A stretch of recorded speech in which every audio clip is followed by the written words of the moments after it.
I would hate for it to blow up almost. I mean, in some ways I would like to because I put effort into it, but it's just not something I actually care about. And so I'm going to try to like pivot to make sure that I'm always talking about something that I actually am passionate about. Hmm. Speaking of passions, what are you working on there in the garage tonight? Your Oh little man, Devin, you know me and my ADHD self, so I've been doing 50 different things. I've got an airplane wing over here, fuselage. I've got some flight controllers, video transmitters dangling different places. Oh, that's awesome. I've got radios and other things going on. So not so much programming, but I'm at the point where I've got enough of the hardware done that I'm like trying to get all the software side done. So now wait a second. You talked about an airplane wing. Are you building an airplane? I'm assuming it's a small mini airplane of some type. I mean, it's largish. It's like a 747. No, not a 747. No, I want to try to do like I'm getting into Mesh-tastic radio, so I want to make like a mobile deployable Mesh-tastic radio repeater. Oh, and sweet. So what I want to do is have enough autonomous capability that I can like just throw it up in the air, let it circle around for a little bit, and then land in like a designated landing strip area or whatever. So like if I need an emergency high altitude radio repeater, I can just throw one up in the air. That's my current goal with it. Now, is this one of those things? Is this a project where you have a passion for it because you want to know that it's technically feasible and just because for fun, or do you actually have a use case that you're imagining that you want this for? I mean, you know, like having comms during the fall of civilization is my primary goal, I think. So if you have like, you know, your wife's down somewhere, you know, picking berries or whatever, you know, in some brush somewhere, you know, in the middle of the field, you know, I can send this up really quick and tell her that, you know, the Gestapo's coming of some sort, right? And to hide in the bushes or something like that. No, not that's not the actual scenario, but you know, well, just have something. It could be. I was thinking the super fallacious, whatever, worst case scenario, but no, just have something that would be cool. And it doesn't have to be in a plane. But there's a lot of autonomous plane software out there. There's, you know, autonomous drone stuff out there. So I just figured, see if I can get stuff meshed together, working enough. That's really to have a little comp thing. Really fun. So are you building your little radios, your transmitters and transceivers, or are you just like components? Yeah, so at the moment I've got like a video transmitter just for the case, like I want to try to fly at FPV a little bit as well, but I've got a drone flight controller that I can use with iNav, which is does drones and airplane based like autonomous flight. So you can like put waypoints in, communicate with different sort of radio communication systems. So there's a bunch of that on the software side. What I'm interested in doing is just communicating with it via different radio links. So the one radio link would be that mesh network. So I could send it like mesh messages, and then it would receive and be like, oh yeah, now I have to go over here or go over there or change its mode or do whatever, right? But there's more like the radios themselves, like drone radios. They have some two-way like digital communication that they use for sending like sensor data, but you can also use them for sending commands. And that's how they currently do like changing their autonomous flight modes and whatnot. But I want something that can be completely autonomous, so I can just like throw it up, have it do its thing, you know, and come back all, you know, without a remote or something like that. It's a super cool project. I'm curious, have you ever hooked up with the Tulsa Rocketry Club? I can't remember what they're called, but they're like not the rocketry one, no. Well, I mean, only because these are guys who are working on the hardware side of rocketry, and I could almost see how that could dovetail. And I don't think any of them are software. Some of them might be. I was on their mailing list for a long time, and I had all the intention to start to go to hang out. It's one of those like to be social things, you know? Yeah. Even though I don't. But anyway, there's some connections that we need to make there. I think about the future a lot, right? I wonder about the future of software engineering.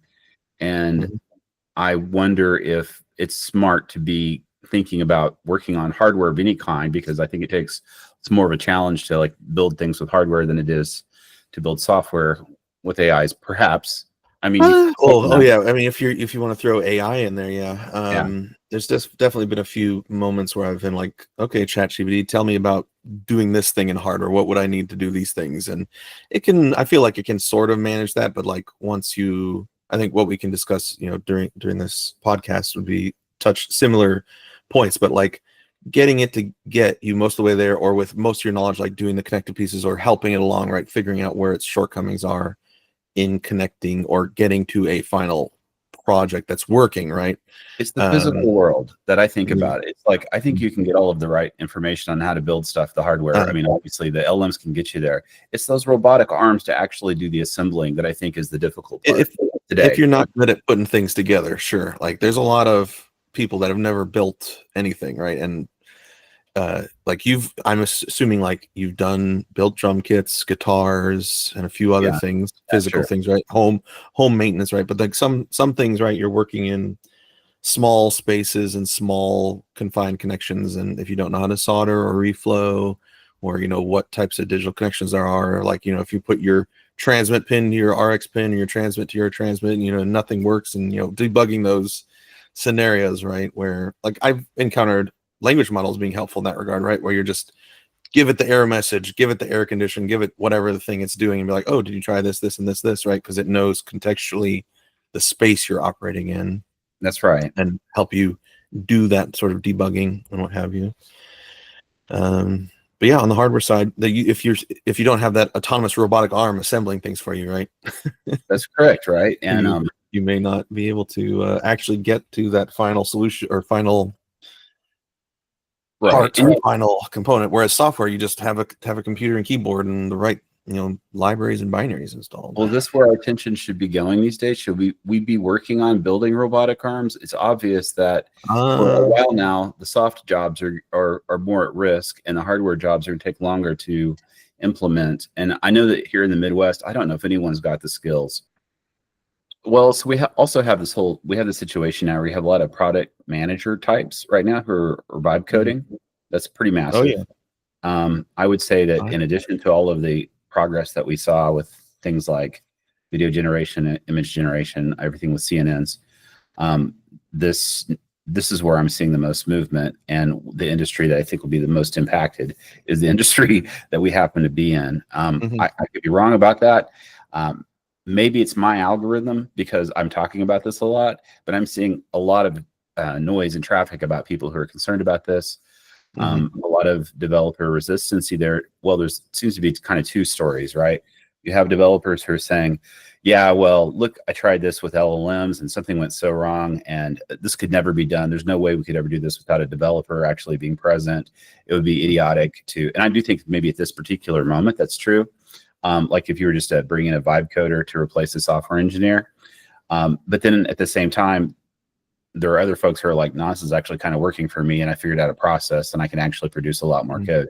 The guy I was supposed to be on the podcast who stood me up is out of California. He works for NVIDIA. He claims to have produced 40,000 lines of Rust with complete unit code testing coverage and in the last week during his off hours, which I'm not surprised. It's not difficult to produce high volumes of code right now.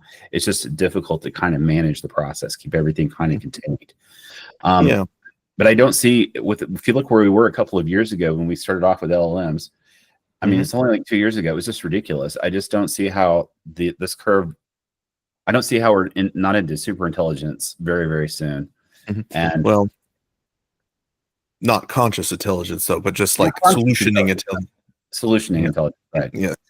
Yeah, being able to. It's all intelligence based off of other people's work and maybe AI work too. You don't know how much it's re-ingesting in itself as well. What is that called? The enshittification of AI. You heard that term, I'm assuming? No. It may have been more on the textual side, but I think the worry was because you have so much textual information that's just being constantly generated and being put on like Google result sites. I forget what that's called, but just like high SEO sites that all they're trying to do is get that stuff on, get different search engines, right, to rank them higher, and also just put more stuff out and have more content available, which Google was, favoring early on. It's self-feeding, so people will train on that and be like, okay, if they haven't identified it as LLM generated or flagged it or whatever, right, like it's just re-ingesting and retraining on it. Not necessarily making it worse, but just like putting fake things out there, or like if you're trying to factually say like, hey, this is a source of truth in a source a training set, potentially could be putting in bad information or you could be refining poisoning on the well. a bad pattern over and over again. So when Yeah. it's got highest visibility, and I mean, so it's the same with at least code generation. From what I've heard, you have situations where somebody's like, generate this code base that does this, right? And it'll generate something. You're like, okay, yeah, a junior developer could have generated this. But if you ask to be like, generated as if a senior developer is coding, then you have suddenly a higher level of code being presented to you, right? Because it's tagged something or labeled something or whatnot as a higher, designed or engineered solution to some problem, which could be a good or bad thing, right? Depending on how it's implemented, depending on the engineer that put that solution out there and made it available. So yeah, there's all these funny sort of weird gotchas, right? Where it's giving you sort of what you're asking for, but the hand holding, right? That you've talked about a little bit, trying to iterate or whatever. So my question to you, I think, is maybe I could talk a little bit about what I've done or explored, because I've not done nearly as much as you've done. And but my question to you is like, where do you think the structure of something that does all of that well and gets you to a good point where now you're just modifying a little bit, getting stuff over the finish line, right? Getting it to a working state. What's it currently look like? Let me tell you what seems to be working and what doesn't seem to be working very well. So one of my observations I made early on, and by early on I mean a few months ago, in this world that we live in today, was that when you start off with your prompt and you're at the beginning of the context, if you start off with a pretty solid prompt and it's about software engineering and you're asking one of the better models, it's probably going to give you something pretty high quality. Most of the time, you're going to get something pretty high quality. Depending on the level of specificity you put into the question and the scope that you give the task.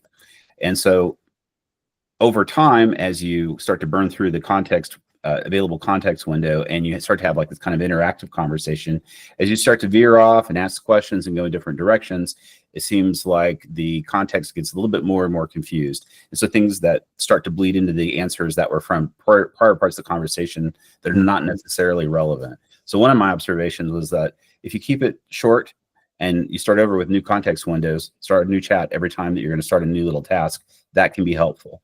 2, documenting the steps ahead of time. So let's just say that you're going to build a software project.